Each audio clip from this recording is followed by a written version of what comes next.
Chicken చేయటం ఎలా అని బాణాల్లో నూనె వేసి ఉల్లిపాయలు పచ్చిమిరపకాయలు వేసుకొని వేయించుకోవాలి.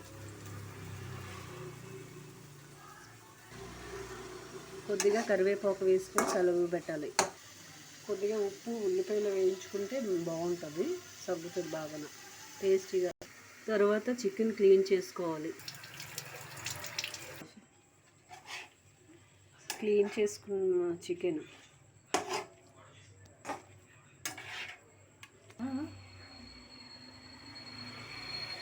కొద్దిగా పసుపు వేసుకుంటే బాగుంటుంది. కొద్దిగా కారం, కొద్దిగా ఉప్పు వేసుకొని కలుపుకోవాలి.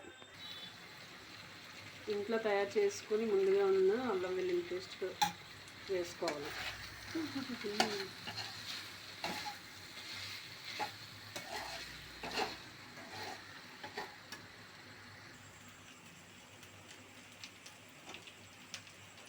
నేనైతే అదే అంతా వేగిన తర్వాత, ఫ్రై అయిన తర్వాత కొద్దిగా కారం ఇంకా తగినంత వేసుకోవాలి.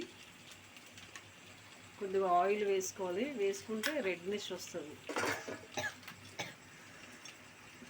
అల్లం వెల్లుల్లి పేస్ట్ అన్నీ కలిపిపెట్టి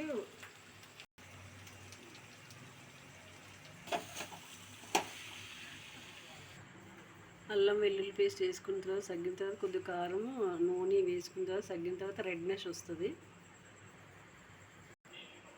నేనైతే పౌడర్ డైరెక్ట్గా అది ఇవి తీసుకొని కొద్దిగా బాగా మెత్తగా చితగొట్టి వేస్తాను. చాలా టేస్టీగా ఉంటుంది. అలా అయితే మసాలా పౌడర్ బాగా వేగిన తర్వాత వేస్తాను.